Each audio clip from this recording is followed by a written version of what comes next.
to celebrating our food and telling stories of it. I am Sophie, your host and producer, and this is Our Food Stories, a podcast for us and by us. Episode 24. Do you ever smell or taste something and it immediately takes you to a memory in the past? I read somewhere that scents are heavily associated with memories, and today's story proves just that. It is a recollection of tastes and smells. Imagine a rich red lima bean stew with the fragrance of ghee. Special guest Winnie shares the story of her favorite dish that her grandmother used to make. Enjoy.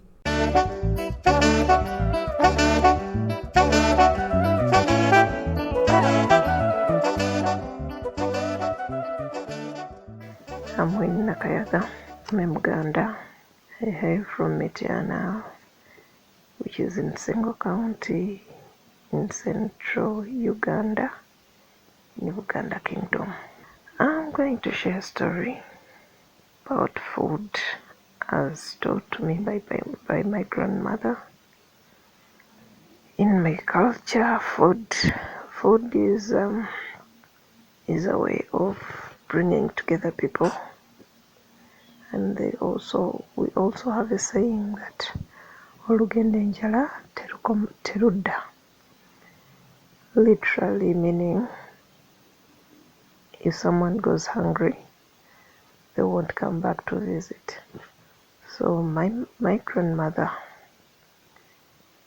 always made sure that there was always enough food, even for visitors that did not commit their visit, or any passers-by.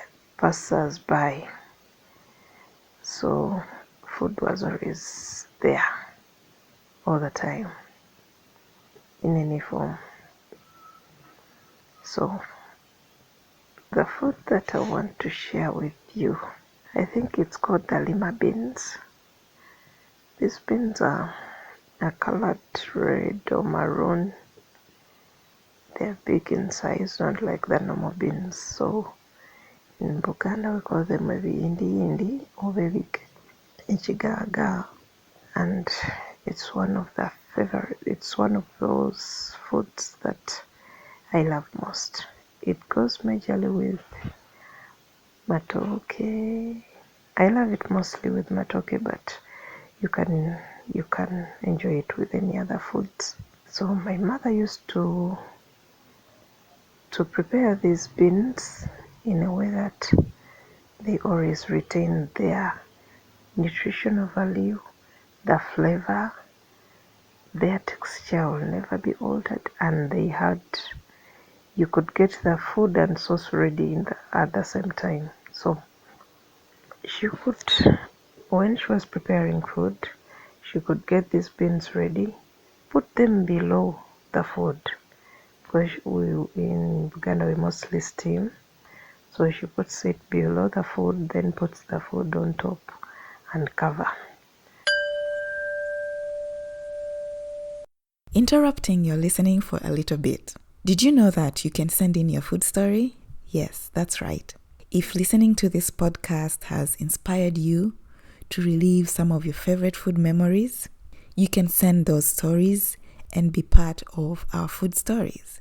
Just send an email to akitcheninuganda@gmail.com to get more details. This call is for Ugandans for now, but if you enjoy these stories as much as we have enjoyed bringing them to you, you can leave a testimonial or a rating on your favorite listening platforms. Now back to the story. So by the time the food was ready, she had her spices and stuff ready. So she would just get the beans and pound. Should I call it pound?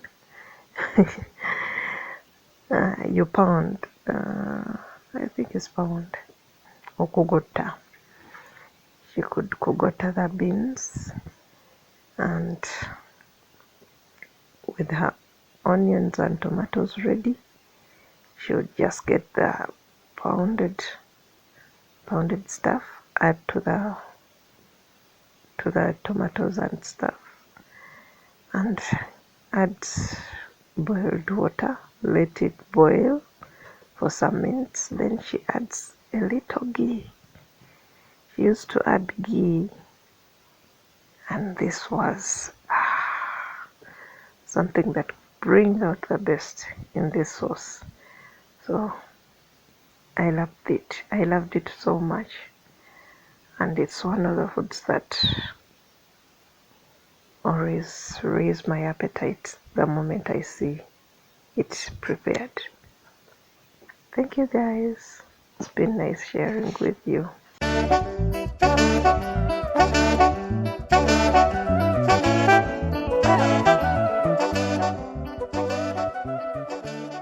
Thank you, Winnie, for this lovely recollection.